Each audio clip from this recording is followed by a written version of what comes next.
Hello, it's Miss Nichole of Legacy Lineage Online Learning.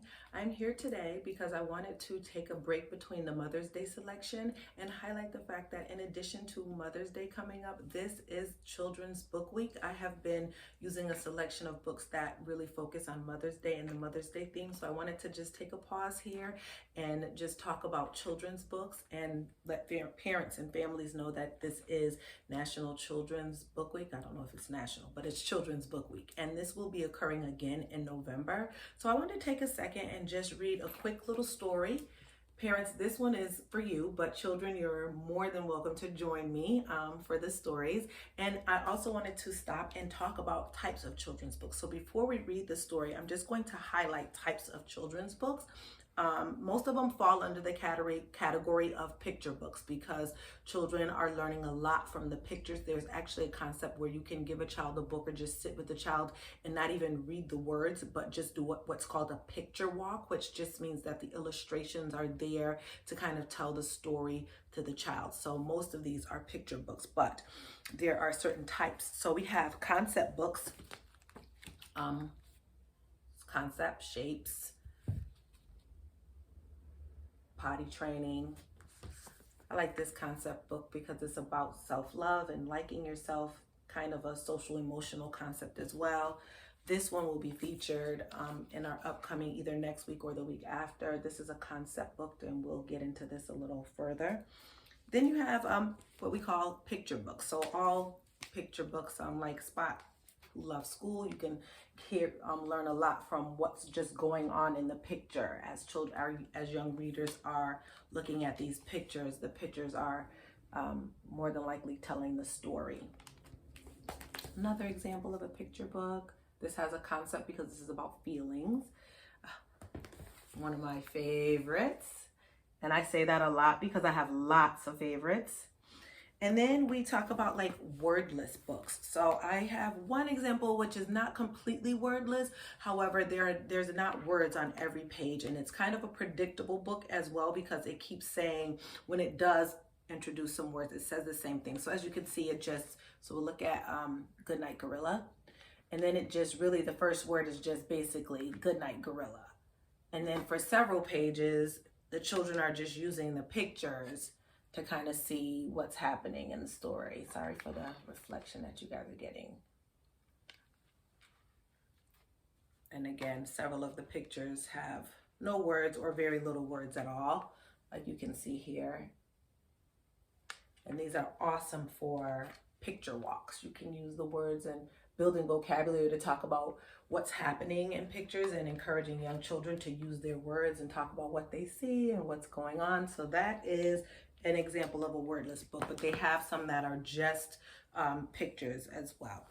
Then we want to talk about, they have alphabet and counting books. So alphabet books just basically exactly what they say about the alphabet. Another popular is Chicka Chicka Boom Boom, but this is the Chicka Chicka 1 2 3. So this is the counting version of the popular children's alphabet book. And I like this one because it's a lift the flap. So on top of different genres, you have like pop-up books, lift the flap books, feely books, which are really nice to deal with the tactile sensation. So this is just like a lift the flap book, which is nice. I think we read If I Were a Polar Bear, which was a pop-up book. And so this is like a lift the flap and pop-up book. I do try to teach children to be careful with books and treat books with respect. So parents, if you do invest in books like this for your children, put them in a special crate, take them out at a time where the child is going to be calm and ready to look at them and not just kind of like tearing through, because it damages the books and it doesn't really send a message that like books are valuable. And so then we get into fact books. We read this one when we talked about Earth Day, the solar system. And it's short, sweet, it's great language for young readers, to the point, but it's all based on the facts of the solar system. We also have rhyming books. This rhyming book I love because it's also a concept book and a social emotional book. It's talking about hitting and, children not liking to be hit and resolving problems. And so this is Don't Hit Me, but it's fun because it's a rhyming book as well. Then we have predictable books, and we read a big book that was a predictable book. We did, oh gosh, did we do Polar Bear, which is another version of this story, but this is Brown Bear, and it is predictable because after every page, they're gonna say, what do you see? And I see a red bird, so the phrasing is the same. This is a fun Brown Bear, because it slides to tell you what's coming on the next page. So a good way to keep young learners interested. There are books on alliteration. So this book, the sounds, one berry, two berry, pick me a blueberry, hatberry, shoeberry, and my canoe berry. And what's great about reading children's books is because language in books is not like language how we talk to one another around the house. There's a language in children's books, and then children are learning different concepts in the books as you're reading along. For a while, young learners don't know that the book is connected, so to them each page represents its own idea, but as they get older and as they understand, they see the story in full and complete.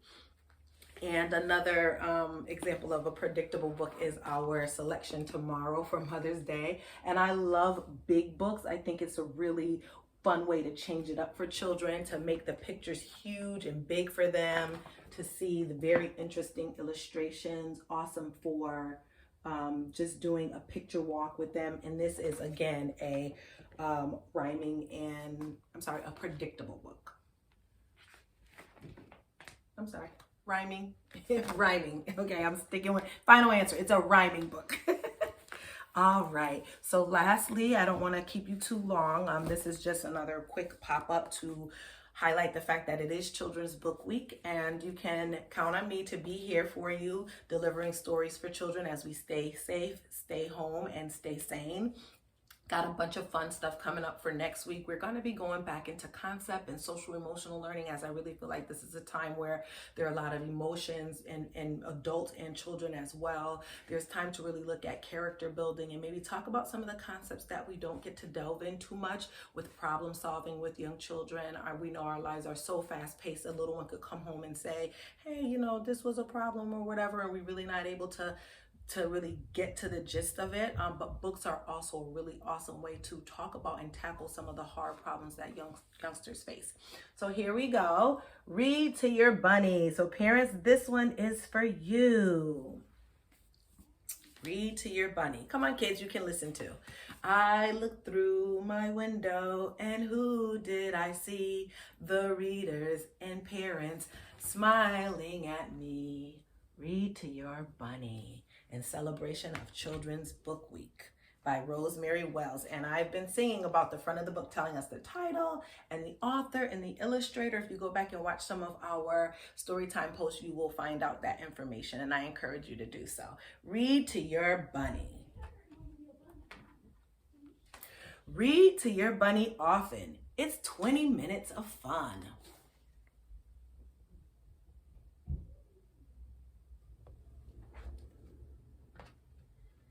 It's 20 minutes of moonlight. It's 20 minutes of sun.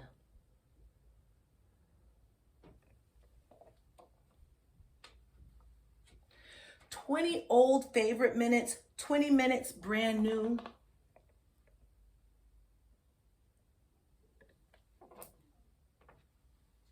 Read to your bunny often, and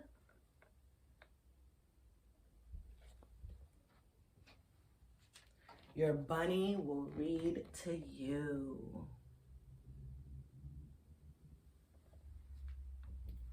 Thank you for joining me for this quick video just to discuss Children's Book Week. Thank you.